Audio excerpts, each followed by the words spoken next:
आज बात करते हैं हम आचार्य के साथ। सादर जय जिनी आपके बीच में गुरुवर आचार्य श्री विशुद्ध सागर जी के कुछ दिन पहले के चित्र देख रहे हैं। आचार्य, इतनी ज्यादा आकुलता होती है, बस एक ग्रास मेरे हाथ से पड़ जाए, बस पुण्यों का अर्जन संचय होना शुरू हो जाता है। देख रहे हैं आप, ये धड़ाधड़ सर के सर शुद्ध वस्त्रों के साथ गुरुवर के पास आचार्य के लिए।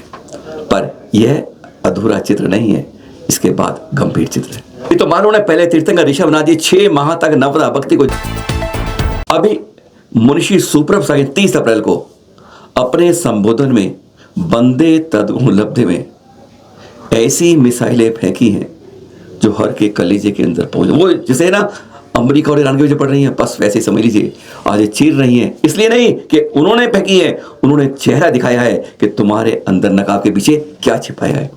आचार्य श्री गुरुवर विशुद्ध सागर जी को वहां ठहराया है जहां जूते चप्पल है, वह जहां श्रावक ठहर नहीं सकते, ऐसी जगह पर जो आचार्य श्री मौन रहे, किसी को पता नहीं चला, और उन्होंने एक आज जागृति ला दी है, समाज में एक क्रांति ला दी है। कहाँ हो तुम, सुने जरा। वो रामटेक में गए थे, हम सब साथ थे। ऐसे स्थान पर रोका गया जहां श्रावक भी नहीं रुक सकता। महाजन जी, आप तो नागपुर के हो ना, आप तो जानते हैं कथा। जहां जूते चप्पल उतारे जाते हैं, नौकरों की गद्दी पल्लियां रखी जाती है, अपुर भाई, वहां पर आचार्य विशुद्ध सागर को रोका गया, पर मुंह से चू शब्द नहीं निकला। कभी सुना नहीं होगा। मैं बात ये सब बताना चाहता हूँ कि वह सरलता, वह सहजता और वह वात्सल्य अगर हर धर्मात्मा, हर इंसान, हर साधु, हर त्यागी व्रति, हर ब्रह्मचारी के अंदर आ जाए ना, तो आज इस समाज के टुकड़े और समाज जो अधोगति की ओर जा रही, वो शायद ना जाए। बंदे तद्गुण लब्धे। कितनी ही फोटो, कितनी ही तस्वीर और जो चाहे नाम 50 जगह ठोक लेना, तुम्हारे हृदय में ही गुरु का नाम नहीं है। दुनिया के बोर्डों पर पिंटू भाई नाम लिखवाने से पैसे देकर क्या मतलब निकलता है। हमारे गुरु ने और गुरुराम गुरु ने एक ही बात हमें सिखाई थी, जो गुरु के माध्यम से हमारे तक पहुंची थी। बेटा, फोटो, तस्वीर और तुम्हारे नाम दीवालों पर कुछ समय तक होते हैं, बाद में क्या होता है, पड़े बहुत सारे फ्लेक्स बाहर। क्या होता है? फ्लेक्स पे और फोटो पे नाम, तस्वीर छपवाने की जगह अगर श्रावकों के, श्रद्धावान के हृदय में छुप जाओ, तो दुनिया तुम्हें भगवान कह के पुकारने लग जाए। इतनी सरलता, इतनी सहजता तुम्हारे भीतर आनी चाहिए। मुनिषी सुप्रभ सागर जी ने उस 30 अप्रैल के बंदे तद्गुण लब्धे के अपने संबोधन में आज आहार देना ना पड़ जाए मुंह फेर लेते हैं, ठहराना ना पड़ जाए बहाने मार लेते हैं। आज हम कहाँ जा रहे हैं? या तो एक पंथ का ठप्पा लगा रहे हैं, संतवाद में उस कुएं में गिर रहे हैं।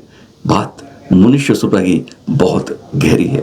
मात्र मंदिर क्षेत्रों के ठेकेदार बनने से, नाम प्रशंसा प्राप्त करने से काम होने वाला नहीं है। नगर में आए हुए साधु, नगर में आए हुए वह आरिका माँ के लिए तुम प्रदान करके आहार नहीं दे पाओ, वह दुनिया के नाम पर और कितने ही रिकॉर्ड पर तुम बड़े करोड़पति के दानपति नाम कर लिखवा लेना, कल्याण होने वाला नहीं है।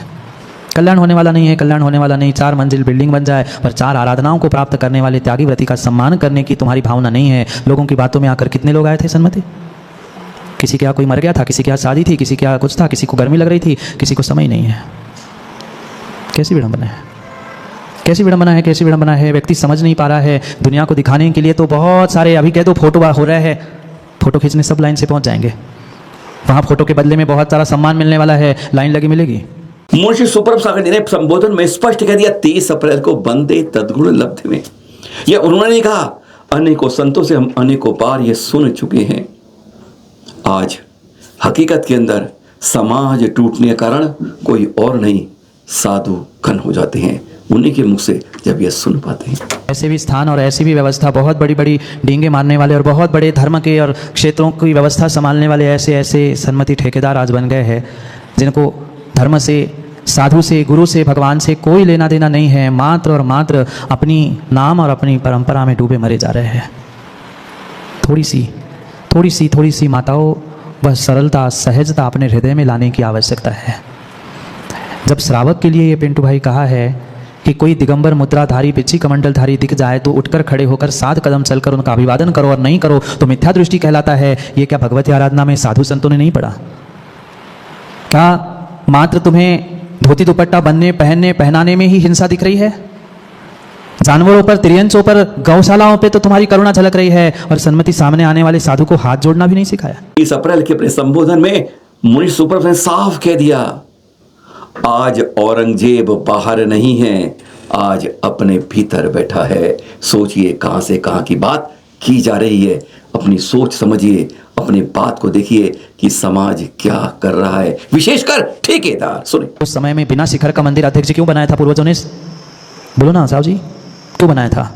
कोई दूसरा आके आक्रमण ना करे, उन्हें पता ना चले हमारे ऐसे सुंदर जिनबिंब, हमारे इतने पुरातन, इतने विशाल विशाल अतिशयकारी जिनबिंब है, उसकी सुरक्षा हो, इसलिए बिना शिखर का मंदिर बनाया है। और आज बाहर खोजने की जरूरत ही नहीं है औरंगजेब को। कैसी विडंबना है? कहाँ जा रहे हैं हम, कहाँ जा रहे हैं हम, किस लिए हम कुर्सियों पर बैठे हैं, इसका विचार करने की आवश्यकता है। भारत शाहनी में कुछ वीडियो बैठी हैं चिंतन के लिए, मनन के लिए, समझने के लिए। उनमें से कुछ वीडियो से उन्होंने तो बहुत ज़्यादा एक पूरी लंबी फहरिस्त लगा दी है आरोपों की, व्यवहार कुशलता के बारे पर। ये दिखा रहे हैं क्या आरिकाएं, दिख रहा है ना, प्रतिमाओं का अभिषेक कर सकती हैं। हम आंगन में जीरो है, हमने मूलाचार को इतना नहीं पढ़ा, हमने भगवती आराधना नहीं पढ़ा, पर क्या अगर यह आगम अनुसार है तो कोई बात नहीं है, पर आगम अनुसार नहीं है तो पूरे समाज के सामने यह क्यों हो रहा है?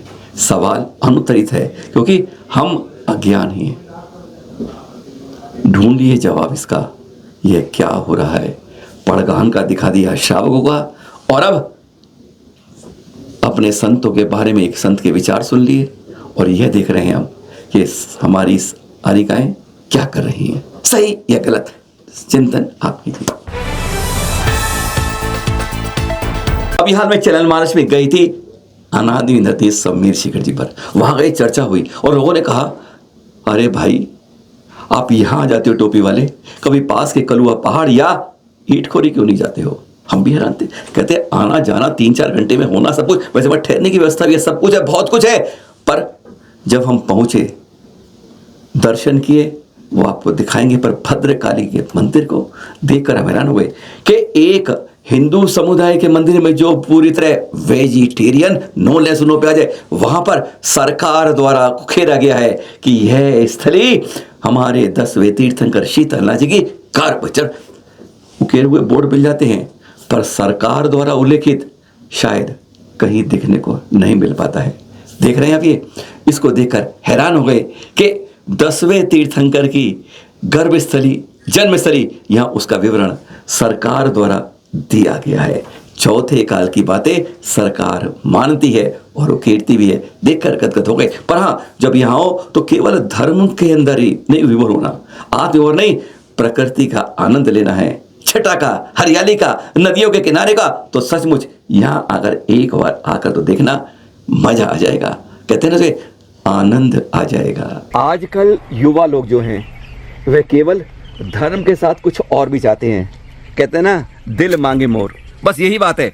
जब शीतलनाथ जी के जन्मस्थली पर आते हैं तो सामने शिखर से आप दाईं तरफ इस बासना नदी को देख पाते हैं। खास बात है इस जन्मभूमि की, 3 तरफ से यह बासना नदी ने घेर रखा है और फिर बाद में गया के लिए पूर्व की ओर मुड़ जाती है। देख रहे हैं, गोलाई में है, और ये अब राइट से होते होते ये देख रहे हैं, यहाँ होते हुए दाईं तरफ ये बाएं मुड़ जाएगी, यहाँ से दाईं से होते हुए गया की तरफ। पर खास बात क्या है, युवाओं को कैसे यहाँ पर आकर्षित किया जाए। शिखर जी से आए, यहाँ पे रुके, फिर आप रांची जाएं, कहीं आगे जाएं, वो अच्छी बात है, कलुआ पहाड़ जाएं, पर यहाँ पर अब जो यहाँ पे महामंत्री हैं सुरेश झांझरी जी, जो हमारे साथ है, उन्होंने बताया कि अब बरसात के मौसम में आने से पहले ही यहाँ पर उनको भी एक व्यवस्था मिल पाएगी, ठहरने की व्यवस्था है, खाने की व्यवस्था है, पर यहाँ पर एक दीवार बन के एक घाट के रूप में नीचे आराम से जा सकते हैं।